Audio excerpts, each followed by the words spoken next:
Marvel Comics legend Stan Lee has passed away at the age of 95. Following a series of recent health problems, Lee's daughter, J.C. Lee, told TMZ that her father was rushed to Cedars-Sinai Medical Center early on the morning of Monday, the 12th of November, and died in the hospital.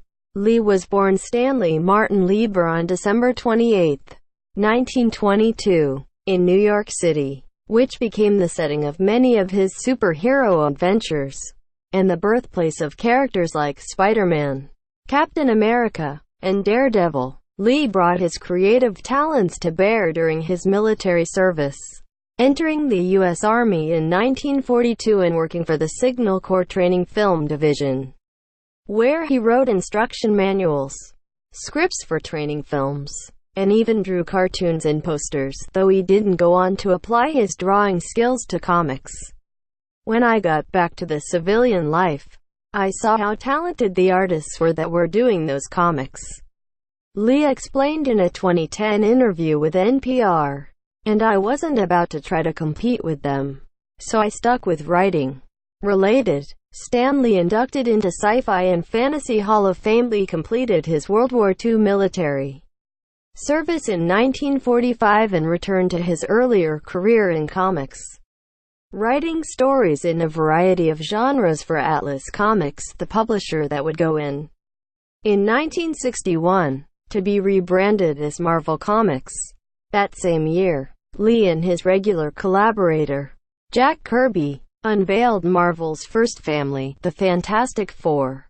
In the years that followed, Lee and Kirby went on to create many of the characters that would go on to become the stars of the Marvel Cinematic Universe half a century later, including Iron Man, Thor, and the Incredible Hulk. pic.twitter.com/DTDDJRVXBS. With the advent of the golden age of superhero cinema in the 21st century, Lee became immediately recognizable even to casual fans, thanks to his regular movie cameo appearances. He had his first cameo role in 1989's The Trial of the Incredible Hulk, and by the 2000s he was appearing in several cameos a year, from a background appearance in Bryan Singer's X-Men, all the way up to a jokey cartoon cameo in Teen Titans Go to the Movies, in which Lee declares, "I don't care if it's a DC movie. I love cameos." Lee's wife, Joan Lee, passed away in 2017 after almost 70 years of marriage, and Stan's final year of life was sadly afflicted with ill health.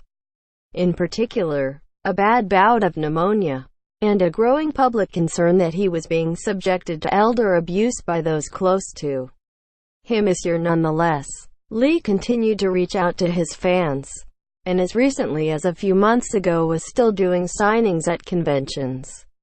In a statement about his death, J.C. Lee told TMZ, "My father loved all of his fans. He was the greatest, most decent man." The characters created by Lee and the stories that he told have played a formative role in the lives of several generations of comic book fans, and will continue to do so for many more decades to come. The Marvel Comics legend will be sorely missed by his friends, family, and legions of devoted fans. Source: TMZ. Tags. Obituaries. Marvel. Stan Lee.